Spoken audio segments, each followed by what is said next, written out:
Buenos días, compañeros y maestro. Nosotros somos el equipo 4 y les vamos a presentar el capítulo 2, Tecnología de Producción. El equipo está conformado por Katzin Méndez Dioné, Ekmedina Eric, Pérez González Yara y Valenzuela Heredia Noemí. Las labores de preparación del terreno comienzan con 3 o 4 pasadas de rastra y la limpieza del suelo como tal. Una vez el terreno esté limpio, vamos a realizar las camas. Estas camas deben tener una distancia de 2.5 metros entre cada una y después de instalarlas vamos a proceder a levantar los borderos. El paso siguiente es la instalación del acolchado.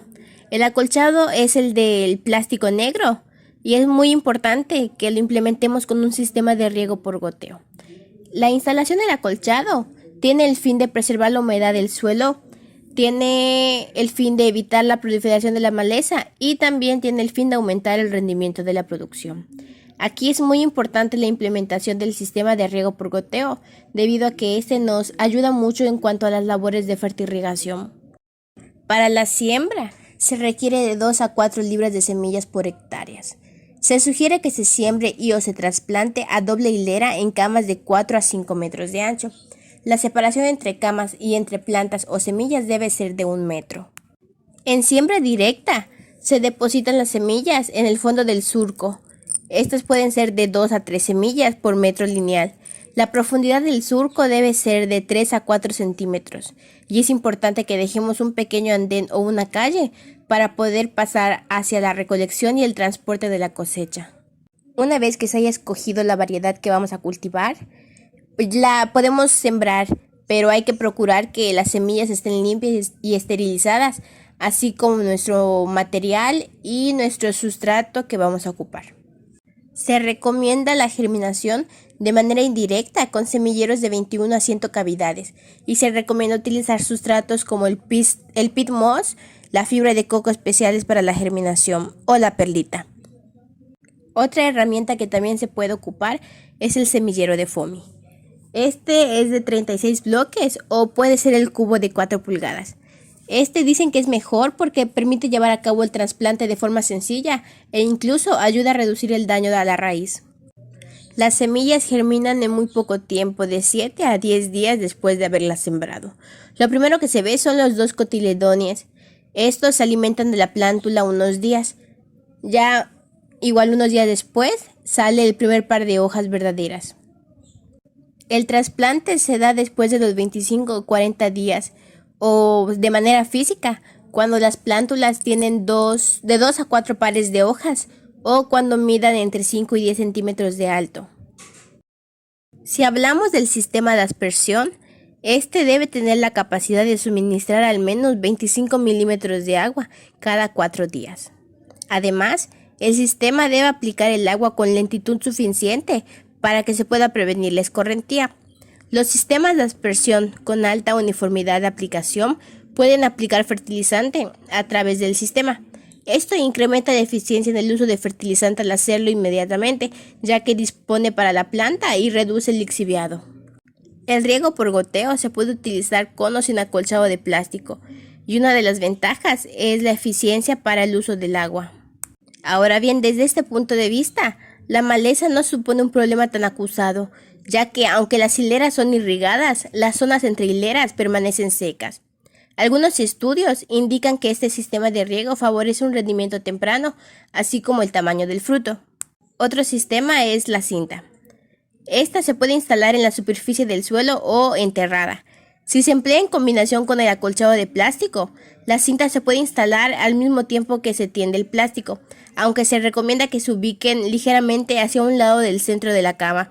De esta manera, pues prevenimos que la cinta se dañe, ya sea durante el perforado de huecos o durante la plantación de nuestro cultivo.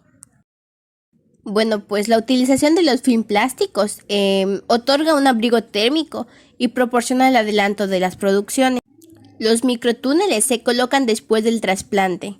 Su estructura se forma por arcos de alambre que se colocan a una distancia de 1.5 y 2 metros, clavando sus extremos en el suelo con una profundidad de 30 centímetros. La forma más frecuente es un túnel de 30 a 40 centímetros de altura y de 50 a 70 centímetros de ancho. Y bueno, hemos visto que actualmente los hacen de tamaños aún más grandes. El plástico que se puede utilizar es el plástico que se utiliza para los invernaderos, ya que este ayuda a brindar una protección a las bajas temperaturas e incluso impide el goteo por condensación, lo cual se reduce el riesgo de pudrición. Ahora bien, el acolchado consiste en colocar sobre el terreno un plástico con lo cual se consigue un mayor desarrollo del cultivo, ya que pues el acolchado mejora la estructura del suelo, facilitando el desarrollo de las raíces y favoreciendo asimismo la asimilación de los nutrientes. También eleva la temperatura de los primeros 20 centímetros del sustrato, donde la temperatura es más benéfica y los nutrientes de la fertirrigación están más disponibles. También aumenta la concentración de CO2, que pues sabemos que es indispensable para el desarrollo de la planta. Los plásticos para acolchar pueden ser de muchos colores, pero los más usados son el transparente y el negro. Con el transparente incrementa la temperatura del suelo más que con los demás, ¿no? Lo cual favorece el desarrollo de las raíces y la implantación del cultivo. Pero el lado negativo de esta es que también favorece el crecimiento de las malas hierbas, así que nos resulta contraproducente. En caso de que se realice el acolchado con un plástico bicolor, la capa de color negro es la que se pone hacia el suelo y la del color blanco va hacia arriba. Esto produce un aumento de luminosidad, lo cual también nos perjudica ya que influye en el vuelo de las abejas. Y bueno, posteriormente eleva las temperaturas en exceso y pues ya sabemos qué pasa, ¿no? En cuanto a la poda de hojas, se recomienda que se poden las que están en la parte baja de la planta, ya que estas están envejecidas o algunas en su exceso de desarrollo dificulta la luminosidad o la aeración de la planta, lo que traería consigo una reducción de la producción. La poda se realiza cada vez que se revise el cultivo, y con esto me refiero a que mínimo debe ser por lo menos cada semana. Ahora la poda de flores. Bueno, sabemos que las flores se desprenden una vez que completan su función y caen al suelo, y en ocasiones caen sobre otros órganos de la planta, pudriéndose con facilidad. Esto supone una fuente de inoculo de enfermedades, por lo que se deben eliminar cuanto antes. Se deben cortar únicamente las flores viejas y las flores dañadas. Para finalizar, pues el más común, ¿no? El control de malezas. Sabemos que la maleza compite contra el cultivo por agua, luz y nutrimentos. Sabemos que merman los rendimientos y bajan la calidad de los frutos. También sirven de refugio para las plagas y enfermedades que atacan a los cultivos. Por eso es necesario que el cultivo permanezca libre de malezas hasta que las guías cubran el terreno. Posteriormente, el sembrado de cultivo impedirá el desarrollo de malezas. El aporte de los microelementos resulta vital para una nutrición adecuada, pudiendo encontrar en el mercado una amplia gama de sólidos y líquidos en forma mineral y en forma de quelatos. También se dispone de numerosos correctores de carencias, tanto de macro como de micronutrientes, que pueden aplicarse ya sea vía foliar o, como les mencioné al principio de esta presentación, por riego por goteo. También podemos encontrar aminoácidos de uso preventivo y de uso curativo. Estos ayudan a la planta en momentos críticos de su desarrollo o cuando se encuentra bajo condiciones ambientales desfavorables. También podemos encontrar otros productos que en sí lo que hacen los fertilizantes es mejorar las condiciones del medio y facilitan la asimilación de nutrientes por y para la planta. La antracnosis es una de las principales enfermedades de la sandía. Los síntomas en las hojas comienzan como puntos y se van transformando en lesiones. El patógeno puede infectar los frutos de manera temprana sin que se muestren los síntomas, y ya cuando los frutos maduran o son recolectados y almacenados, el hongo sale de la fase de latencia, formando pequeñas lesiones circulares que pueden ser cubiertas por una masa polvorienta rosa que en este caso son o serían las esporas del hongo. El mildiu infecta las hojas de muchas especies de cucurbitáceas, originando inicialmente pequeñas manchas necrótidas y translúcidas que pasan de manchas angulares a manchas amarillas. Estas se llenan de puntos negros que son los propágulos del microorganismo. Esta enfermedad es aún mucho más grave cuando hay una alta humedad relativa, que esta es provocada por largos periodos de rocío, cuando superan las 6 horas diarias. El tizón gomoso del tallo o el cancro del tallo es una enfermedad muy favorecida, como mencionamos anteriormente, por la alta humedad relativa. Esto es una característica que tienen en común esas enfermedades, ¿no? Esta por temperaturas que están entre los 22 a los 28 grados centígrados. En esta enfermedad, el hongo infecta el tallo de la planta y provoca lesiones estriadas y anegadas que posteriormente se convierten en grietas y obstruyen el paso de la savia. Y así pues hasta que se va muriendo la hojita, ¿no? La pudrición apical del fruto es todo lo contrario. Las anteriores fue por exceso de humedad. Ahorita la causa de esta enfermedad es por la deshidratación de la planta. En la pudrición apical del fruto, pues en el ápice del fruto se presenta un reblandecimiento que rápidamente toma un color muy oscuro y avanza hacia la parte posterior. De esta manera, la fruta pierde su valor comercial. La cosecha es a partir de los 90 a los 100 días después de la siembra. Se recomienda hacerla a primeras horas de la mañana, ya que se puede apreciar mejor el estado de madurez del fruto y se evitan daños que el sol pueda ocasionar. Para realizar la cosecha es muy importante que el personal que esté a cargo tenga la experiencia y que tenga el conocimiento acerca de los grados de madurez del fruto, pues algunas de las propiedades físicas que presenta el fruto cuando está maduro es el color, ¿no? Porque de un tinte claro pasa a un tinte un poco más oscuro. También en su cubierta nos damos cuenta de que pierde su aspecto opaco y se torna lisa y brillante. Para la elección del terreno, se recomiendan suelos en los que no haya sido cultivado el chile anteriormente con alguna otra solanácea. De preferencia, se eligen los suelos que tienen texturas arenosas o francoarenosas debido a que éstas facilitan el drenaje. Una de las actividades que se realizan para la preparación del terreno es el subsoleo. En caso de que el terreno posea la profundidad suficiente, el subsoleo se realiza a una profundidad de 40 a 50 centímetros. Esta con el fin de que se disminuya la compactación que fue ocasionada por el paso de la maquinaria en los cultivos anteriores. De igual manera, pues esa actividad favorece aún más el drenaje. El barbecho o el volteo se realiza a una profundidad de 30 centímetros con el objetivo de que se incorporen las malezas y los residuos del cultivo anterior.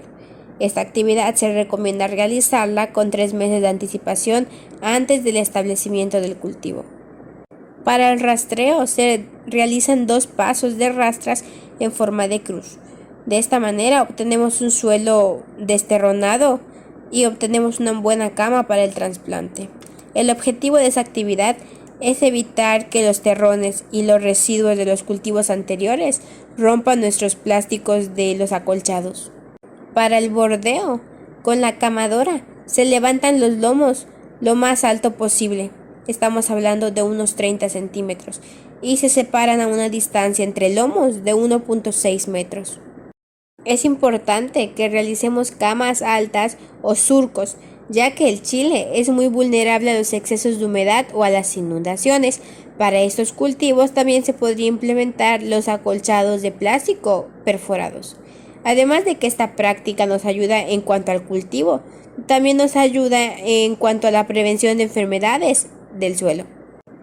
Antes de la siembra, la semilla se debe mezclar con 1 kilogramo de Captan 50 más 250 gramos de Arazán 75. La siembra se realiza en surcos de 90 centímetros cuando son hileras sencillas y cuando son hileras dobles se realizan en surcos de 1.80 centímetros en disposición de 3 bolillos. Las semillas deben ser colocadas a 40 centímetros de separación y de 2 a 3 centímetros de profundidad. Por hectárea se requieren de 2 a 3 kilogramos de semillas. Ahora bien, para el trasplante se recomienda la semilla producida en invernadero, ya que tiene una mejor garantía en cuanto a sanidad. Es recomendable un tratamiento preventivo para la plántula después del trasplante para prevenir la enfermedad llamada secadera. Este tratamiento consiste en que se sumerjan las raíces de las plántulas en una solución preparada con Tecto. Esta solución debe ser 2 gramos por cada litro de agua. El pH del suelo y del agua debe ser alrededor de 6 a 6.5 para que logremos un mejor desarrollo de la variedad y una mejor absorción y disponibilidad de nutrientes en la planta. La humedad en sí debe llegar a la semilla y a las plantas por trasporo para que evitemos que se pudre la semilla o que las plantas se nos marchiten. En las siembras directas, el primer riego de auxilio se aplica a los 12 días. Esto ayuda a la planta a nacer. El resto de los riegos se dan en intervalos regulares de 15 a 20 días, pero son más frecuentes cuando la planta es más grande, especialmente cuando las siembras son muy tempranas o tardías. En los riegos por goteo se sugieren cada 3 días, estas con una duración de 3 a 5 horas, dependiendo del estado vegetativo de la planta, de las condiciones ambientales y del tipo del suelo con el que estemos tratando. En el riego rodado, se recomienda aplicar un fertilizante nitrogenado y todo el fósforo al momento de la preparación del surco. Esto para realizar la fertilización del cultivo. Es recomendable hacer aplicaciones periódicas de calcio, del magnesio y boro, porque esto le da una buena consistencia, un buen amarre y un buen color al fruto de nuestro cultivo. 5 días después del trasplante o ya cuando las raíces absorbentes están formadas, se debe aplicar nuevas sesiones de fertilizante para aportar fósforo, nitrógeno, potasio y demás nutrientes a las plantas. Cuando la planta va creciendo es necesario el estacado porque con este evitamos que se aplasten las plantas. Las estacas se colocan a cada 5 centímetros de ambos lados de las camas y se coloca un hilo a una distancia de entre 30 a 40 centímetros para sostener a las plantas y evitemos que sufran daños por el viento o por la lluvia. Para el control de las malas hierbas se realizan 4 cultivos y 3 de hierbas manuales o con cultivadoras. Estas labores se deben realizar de manera superficial para que evitemos dañar las raíces de nuestras plantas. De otra manera, se recomienda que se utilicen herbicidas que estén especialmente registrados para nuestro cultivo. El uso de herbicidas para el control de malezas se puede hacer antes del trasplante preemergente a la maleza. Esto si se trata de proteger contra especies anuales o de hoja ancha. La aplicación de estas debe ser de manera preventiva y en condiciones de humedad para que se pueda activar el herbicida. La aplicación puede ser al momento de hacerse el acolchado y antes del trasplante, pero sin la presencia del viento. Se puede aplicar también con un aspersor grande ya estando acolchado. Para la aplicación de la materia orgánica y fertilización, se realiza una zanja con un subsuelo con alas o con una reja grande de cultivadora hacia el centro de donde quedarán los lomos de la plantación. Para esto podemos utilizar el ancho de la trocha del tractor como regla para marcar nuestras líneas. Junto con la materia orgánica, se deben aplicar 16 unidades de nitrógeno y 40 de fósforo, utilizando como fuente el fertilizante comercial 184600, que es el fosfato de amónico. En sí esto corresponde a 1.4 kilogramos de fertilizante por cada 100 metros de zanja. También es necesario que apliquemos algún insecticida granular en las dosis recomendadas según la etiqueta del fabricante. Esto para el control de las plagas del suelo. Con esas nos referimos a la gallina ciega, al gusano de alambre, al gusano trozador, entre otros. Hablando de enfermedades y plagas, nos encontramos el barrenillo o picudo de Chile. De los huevecillos de estos, eclosionan gusanos blancos con cabezas cafés que se desarrollan dentro de nuestro fruto y se alimentan de la semilla en formación. Cuando crecen y se transforman en adulto o como su nombre lo indica, en picudos, abandonan el fruto haciendo un orificio. De esta manera nuestro fruto dañado cae y pierde su valor comercial. El pulgón amarillo. Este o estos se localizan en colonias en el envés de la hoja, en brotes terminales o en lugares sombreados de los tallos y las flores, donde lo que hacen es chupar la savia de las plantas y las debilitan. Los pulgones con alas son los más dañinos por su facilidad de movimiento y desplazamiento. Estos también son transmisores de algunas enfermedades como lo es el mosaico y el enrollamiento de las hojas. Sin embargo, los pulgones sin alas no se quedan atrás, pues estos hacen su trabajo. ¿Pero cómo? Bueno, Forman numerosas colonias en los embeses de las hojas. Cuando se presentan en altas poblaciones, reducen la altura de las plantas y disminuyen sus rendimientos. Las mayores infestaciones aparecen en marzo y en mayo, que casualmente coinciden con las etapas que el cultivo tiene una abundancia en cuanto a sus tejidos tiernos. La pulgona saltona se localiza en las partes más tiernas de nuestra planta, como lo son las yemas. Su presencia se identifica por pequeños hoyos en las hojas jóvenes. Los ataques más graves ocurren en las etapas iniciales del desarrollo de nuestro cultivo. Cuando no se controla, puede retrasar el primer corte e incluso reducen de manera importante nuestra producción total. La famosa mosquita blanca deposita sus huevos en los embeses de las hojas. Estos huevos tienen como una tonalidad crema. Cuando se presentan infestaciones severas de esta plaga, las plantas se vuelven amarillentas, se marchitan hasta que finalmente mueren. Por eso es muy importante que estemos pendientes sobre esta plaga, pues es la más fuerte y la más importante. La secadera es un hongo que infecta desde la raíz o la base del tallo. Sin embargo, por los vientos húmedos o por las gotas de la lluvia, puede arrastrar el hongo hacia nuestras hojas o a nuestras ramas. E incluso lo podemos observar en nuestros frutitos cuando comienzan a tener vellos como que blancos. Esta enfermedad provoca una muy fuerte infección a nuestro cultivo. Además de la rotación de los cultivos, otra forma de controlar las enfermedades son la implementación de fungicidas, ya sea en las plántulas o en las semillas. También se recomienda que se eliminen los residuos de las cosechas pasadas que podrían contener el hongo. El correcto manejo del agua del riego es un factor muy importante para evitar la marchitez del chile. Por eso es recomendable que se siembren en suelos con buen drenaje. La cosecha en el momento oportuno es muy importante. Si los frutos se cosechan inmaduros, no adquieren la coloración adecuada ni el sabor típico, por lo que son de inferior calidad para el consumo. Por el contrario, de cosecharlos en avanzado estado de maduración, tendrán una corta vida de post cosecha. En los chiles se utilizan dos indicadores físicos de cosecha, que son la longitud o el tamaño y el color. Una cosecha deficiente y un mal manejo afectan en forma directa la calidad del producto en el mercado de destino. En el momento de la cosecha es muy importante que se cuiden los frutos, ya que estos pueden ser dañados por las herramientas de nuestros trabajadores o por las uñas. También es muy importante que evitemos la exposición directa al sol, por lo que se deben retirar del campo lo más rápido posible después de realizar el corte. Generalmente se realizan de 4 a 5 cortes y se realizan de manera manual. Por consiguiente, seguiremos con el sistema de producción básico, el maíz. Ahora les hablaré sobre la preparación del terreno. Es el primer paso para que nosotros podamos obtener rendimientos altos para facilitarnos la nacencia de las plántulas y la penetración de sus raíces. La mejor época para poder preparar el suelo es en noviembre a febrero. Las técnicas que se aplican para la preparación del terreno, primero que nada, es el barbecho. Se debe realizar después de la cosecha anterior, cuando el suelo tenga una humedad que permita el rompimiento uniforme de los terrenos. Ahora, el rastreo. Es necesario preparar una buena cama de siembra de por lo menos 10 centímetros de tierra mullida. Lo anterior se logra con 1 o 2 pasos de rastra. El siguiente es la nivelación.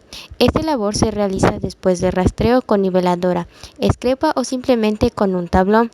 Este tiene como objetivo llenar los huecos que hayan quedado en el terreno y rasar los bordos para que no haya problemas de anegamiento. Ahora, el surco del terreno. Estos deben de tener de 75 a 80 centímetros para la siembra del maíz. Otras opciones que podemos aplicar para las técnicas de la preparación del terreno está la labranza cero, que esta no realiza ningún tipo de movimiento al suelo y esta solo se realiza en forma directa. El otro es la labranza mínima, es la eliminación del barbecho en la preparación del suelo.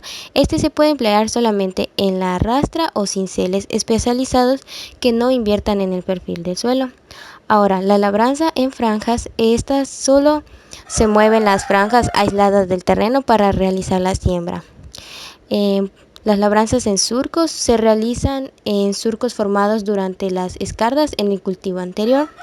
Y ya por último podemos hablar de la labranza de conservación, que es la combinación de la labranza cero con la labranza mínima, que nos invierte el perfil del suelo con por lo menos un 30% de cobertura de residuos de cosecha en la superficie del suelo.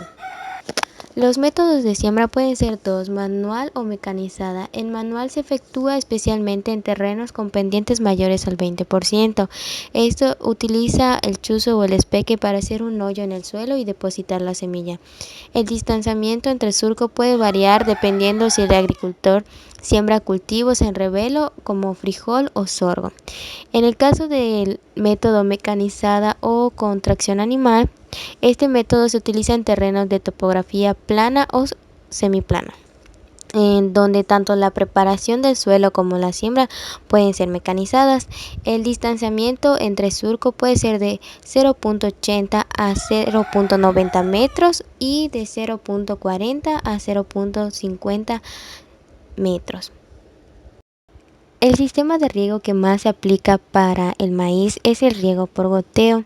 Está comenzando a usarse este cultivo, pues es muy recomendante ante los problemas de escasez de agua en muchos estados de la República Mexicana, por lo que es necesario producir más kilogramos de maíz por cada litro de agua. Labores de cultivo o manejo agronómico. Uno de los factores que afectan los bajos rendimientos del maíz es la maleza, pues esta afecta al cultivo en la siguiente forma, pues dificulta el combate de insectos y enfermedades y obstaculiza y a la vez encarece la recolección de la cosecha. La prevención que debemos tener y considerar para las malezas, primero que nada, es sembrar semillas de calidad, luego limpiar la maquinaria o los implementos, la destrucción temprana de la maleza, una buena preparación del suelo, sembrar y cultivar y abonar al momento de la siembra. Ahora, las prácticas que debemos de tener para el control de malezas son dos, la mecanizada y la química. La mecanizada consiste en realizar de 2 a 3 limpiezas con una azada y la química pues aplicar en un sistema de siembra directa herbicida. En la nutrición vegetal o fertilización, el maíz necesita para su desarrollo unas ciertas cantidades de elementos minerales. Las carencias en la planta se manifiestan cuando algún nutriente mineral está en defecto o en exceso. Primero que nada se recomienda un abonado de suelo rico en fósforo y potasio. En el caso de potasio se recomienda cantidades de 0.3 kilogramos en 100 kilogramos de abono. También un aporte de nitrógeno en mayor cantidad y sobre todo en las épocas de crecimiento vegetativo. Manejo de plagas y enfermedades. El maíz está expuesto a los ataques de numerosos patógenos y en estos casos se asocian con las condiciones del clima, la preparación del suelo, rotación de cultivos y el control de malas hierbas. Los insectos que aparecen en este cultivo principalmente es el gusano cogollero, es una plaga universal. Este corta el tallo cuando las plantas recién emergen y cuando están en desarrollo. Estas podemos evitarlo cuando se mantiene libre de maleza. El siguiente es el tortuguillas. Este depende de la densidad de la población para que pueda tener poca o mucha importancia. El siguiente es el gusano medidor. Es una plaga que tiene mucha importancia ya que esta aparece de forma esporádica. El siguiente y último es el barrenadores de tallo, que su severidad es muy importante ya que el daño depende de la edad de la planta. En la cosecha se pueden aplicar dos métodos. El primero es secar la mazorca completamente y luego desgranarlo. Y ya por último puede ser que si tiene un adecuado porcentaje de humedad se puede desgranar y ya de último se puede secar el grano. Ya por último, lo que es la post cosecha, primero que nada hay que seguir estos 6 pasos. Es la limpieza del grano, su conservación, evitar que se quiebre el grano durante la cosecha, separar los granos dañados y ver que esté muy bien secado el grano. Y por último, utilizar trojas techadas, silos u otros depósitos para conservar el grano. Buenos días, mi nombre es Yara Nailea Pérez González y les hablaré sobre la naranja. 2.1. Preparación del terreno. En terrenos planos, el suelo se puede preparar durante todo el año. Las labores consisten en barbeachar. Barbeachar es básicamente el arado, cuando sea necesario, a una profundidad de 20 a 30 centímetros, y posteriormente rastrear cruzando para desmoronar bien los terrenos. Finalmente, debe nivelarse el terreno para evitar encharcamientos. En cuanto a terrenos con pendiente donde no conviene mover el suelo con maquinaria, su preparación debe limitarse a eliminar la maleza, mediante ya sea chapeo o aplicación de herbicidas, y esa labor puede realizarse en cualquier época del año. 2.2. Técnicas de siembra. Siembra directa. Injertos.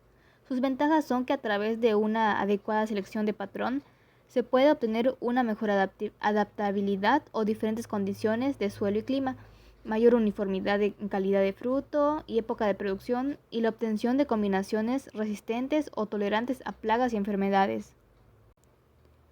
Siembra directa. Patrones. Anteriormente, la naranja se propagaba por semillas.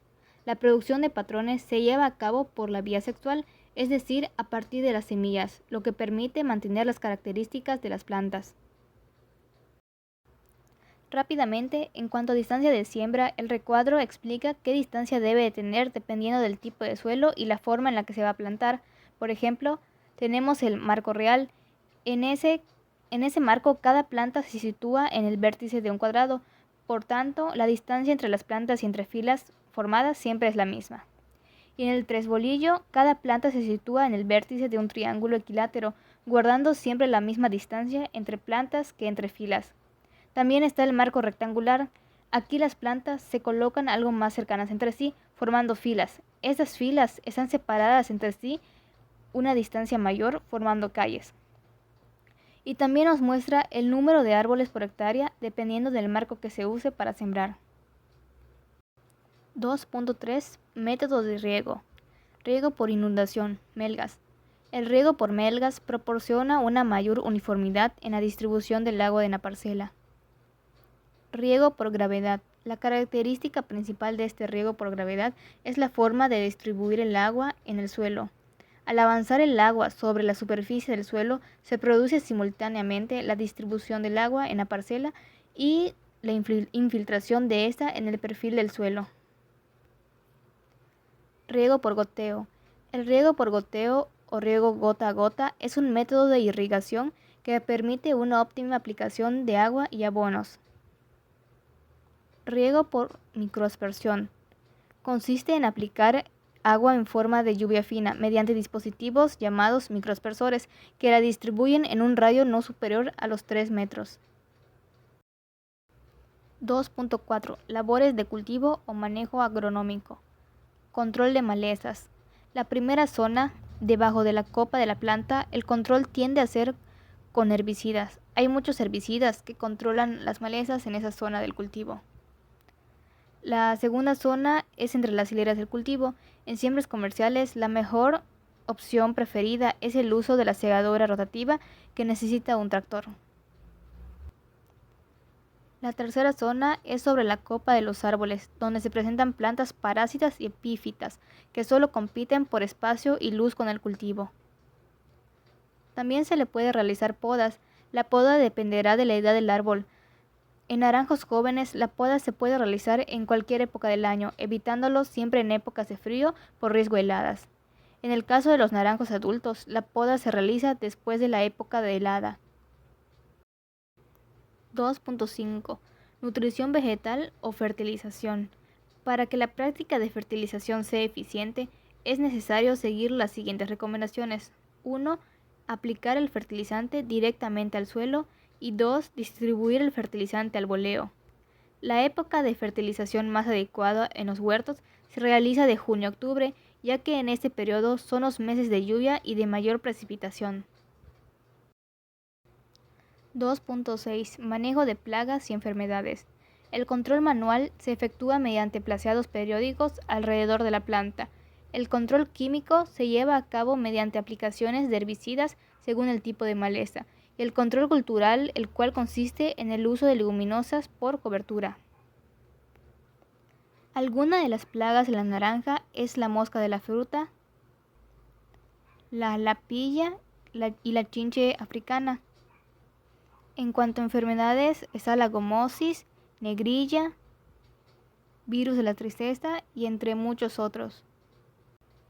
2.7. Cosecha y poscosecha. Cosecha. Como cualquier fruta, los cítricos deben cosecharse con mucho cuidado para evitar golpes, heridas y otros daños que afectan a la calidad y su conservación. No se debe subir a los árboles ni tomar las frutas con ganchos. En cuanto a la post cosecha, el procesamiento de la naranja es la técnica que se le aplica a la fruta para que tenga las condiciones y características adecuadas para llevar al mercado. El procesamiento considera varios pasos como el pesado, la limpieza, selección, calibrado, etc. Ahora hablaré sobre el sistema de producción de agroindustriales, el arroz. Para la preparación del terreno se realiza con tracción animal o con equipo automotor. Cuando es suelo seco, se realiza el arado, la rastra pesada o el lineamiento del terreno. El otro tipo de preparación del terreno es en suelos en condiciones de fangueo o bajo inundación. Las técnicas de siembra, primero puede ser de siembra directa, que consiste en siembras con chuzo o barreta, la siembra en surco con tracción animal, cuando la semilla está seca, o al voleo con semilla pregerminada. El otro método de siembra es indirecta, cuando la siembra es por trasplante y por último, cuando esta se va a trasplantar, las aplicaciones que deben ser puede ser manual, al azar, manual por surcos o un trasplante mecanizado. Los métodos de riego, primero que nada, es el riego continuo con lámina estática. Esta es aplicada permanentemente, manteniendo la altura constante. El riego rotacional es un método en el cual la frecuencia de riego es amplia. Los siguientes sistemas de riego es el continuo con lámina variable. Este obedece a nivelación de su uniforme pendiente dentro de los lotes o pangas, y las aplicaciones son escalonadas de riego que permite cambios en el nivel del agua. El riego por aspersión, que este es un método por riego aéreo, y por último, pues lo que nos ofrece las aguas de las lluvias. Para los labores de cultivo o manejo agronómico, primero que nada, el control de maleza puede ser aplicado 5 métodos. Primero que nada, el control mecánico, que este se efectúa con herramientas asociadas por la fuerza humana, animal o mecanizada. Es el arranque de malezas a mano. El control físico es el que se efectúa a través de la inundación. El control cultural es una de las prácticas agronómicas para crear un ambiente muy inadecuado para las malezas, y entre ellas un ejemplo es la rotación de los cultivos. El control biológico se basa en el empleo de las aves, de los insectos o patógenos para el control de estas plagas. Estas no causan daño al cultivo. Y ya por último es el control químico, que es la aplicación de los herbicidas. La nutrición vegetal o la fertilización, depende de la fertilidad residual o natural del suelo, tanto del cultivo y de la variedad a cultivar. Principalmente se aplica el fósforo, el potasio y el nitrógeno. Manejo de plagas y enfermedades. Las plagas que se presentan en el suelo está alina ciega, que es un adulto escarabajo que mide entre 3 a 25 milímetros de longitud. Luego encontramos el gusano tierrero, que es una polilla adulta de 20 a 30 milímetros de longitud, de color castaño oscuro. Esta larva corta el tallo de las plántulas a nivel del suelo. El control de esta se prepara el suelo con aradas muy profundas. Ahora, las plagas que se presentan en el tallo está, por ejemplo, la novia del arroz. El adulto es una mariposa blanca con el cuerpo cubierto de escamas. El daño es que hace un orificio en el tallo y luego perfora los entrenudos y abre galerías. El control es un control natural excelente realizado principalmente por parásitos de huevos. Ahora, las plagas de la panícula está, por ejemplo, la chinche hedionda, que es un adulto de color café claro con el cuerpo en forma de escudo. El daño es que esta chinche prefiere los granos recién formados, es decir, que estado lechoso, y llega a vaciarlos. Pues hay que tener un control de maleza para que estos no puedan producirse. Cosecha y poscosecha. Bueno, pues para la cosecha se debe realizar tan pronto el grano ya alcance su madurez, por el cual el mejor indicador es la humedad del grano. Esta se puede realizar de forma manual o mecanizada de acuerdo al grano de su desarrollo tecnológico o el sistema de producción el cual se haya aplicado. Ya por último, la poscosecha se recomienda lo siguiente: eliminar las malezas que puedan contaminar el grano de arroz, programar con mucha anticipación la cosecha, cosechar cuando el grano tenga por lo menos 22 a 26% de humedad y ya por último el manejo de la grasa una vez cosechada. Buen día, estimado maestro y compañeros de clase. Mi nombre es Medina Eric Alberto y en el capítulo 2 de igual forma les voy a hablar acerca de los cultivos bioenergéticos, en este caso del nopal. 2.1 Preparación del terreno. Bueno, pues la preparación del terreno consiste en un barcheo o paso de multiarado de 25 a 30 centímetros de profundidad. Posterior a estas labores, se pasa una cuchilla niveladora para emparejar lo que viene en el suelo. Esta labor es muy importante, ya que de lo contrario se tendrá problemas con la distribución del agua dentro de las camas o los túneles que se vayan a trabajar. 2.2 Métodos de siembra. La plantación se hace en un terreno seco. Para poder plantar se colocan las estacas en 4 esquinas de las camas, o sea, una en cada punta. A lo largo se van a tender los hilos de una estaca a otra, los cuales servirán como guía para la ubicación de las pencas. Las pencas se van a colocar enterrando la mitad de ellas y orientándolas de manera perpendicular a la hilera. La distancia de plantación va a ser de 30 centímetros entre cada planta, tomando como punto de referencia el centro de cada penca, y 30 centímetros entre hileras, donde vamos a tener una formación de 5 a 7 plantas por hilera. Entonces, la plantación del nopal se puede hacer en cualquier época del año, pero se sugiere hacerlo en el mes de marzo, ya que pues es un mes donde las temperaturas son adecuadas para el óptimo desarrollo y crecimiento del nopal. 2.3 Labores de cultivo o manejo agronómico.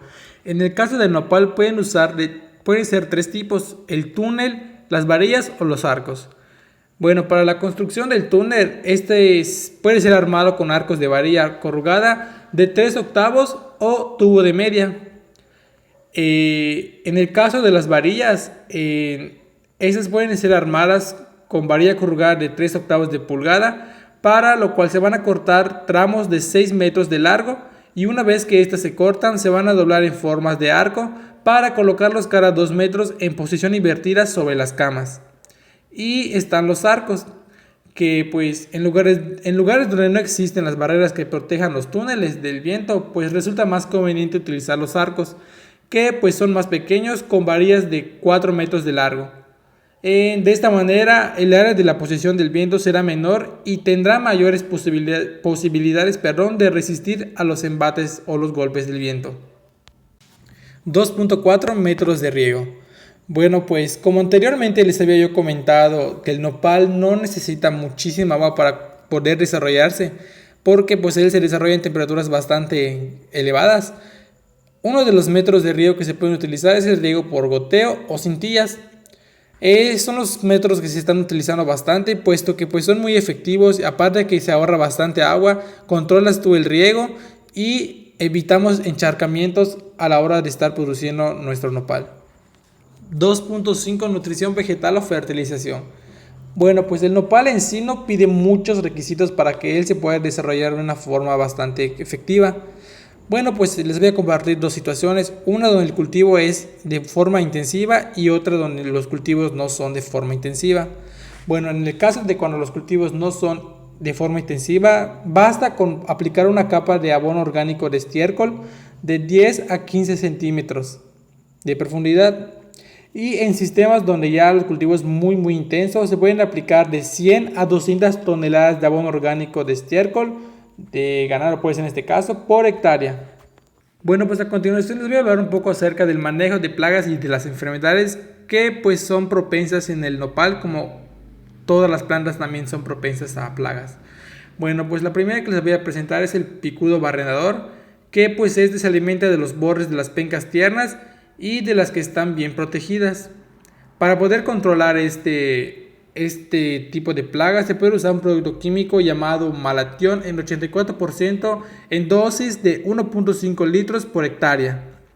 Después está el picudo de las espinas, que se alimenta de los tejidos y originan escurrimiento, lo que poco a poco va a provocar el deterioro de la planta. Se puede destruir de una forma química usando el folidol en dosis de 1 a 15 litros por hectárea. Después tenemos al gusano cebra, que pues se vive en el interior de la planta y va a provocar abultamientos que poco a poco van a ocasionar pudrición dentro de las pencas. Para su control se puede utilizar el Endrin en 19.5% a razón de 500 gramos por hectárea, que se van a disolver en agua. Y tenemos a la cochinilla o grana, que pues estas se alimentan succionando toda la savia del nopal. Y se puede, combatir con el Malation en 50% también. Y por último tenemos la cosecha y la post cosecha. El tiempo de vida de la post cosecha del nopal es de 7 días con espinas y 2 días sin espinas. Las espinas comúnmente son removidas justo después de la cosecha o justo antes de la comercialización. Se recomienda cosechar únicamente los nopalitos que han alcanzado el tamaño requerido por el mercado. Un tamaño medio es de 15 a 20 centímetros de largo y los cuales pesarán en promedio 100 gramos. La frecuencia de los cortes pueden ser entre 12 y 15 días. No es conveniente cosechar los brotes de menor tamaño porque sacrifican el rendimiento, ya que se requerirá un mayor número de brotes por kilo. Y una opción es dejar que la mayoría de los brotes alcancen el tamaño comercial que el consumidor elija y posteriormente se cosechan todos.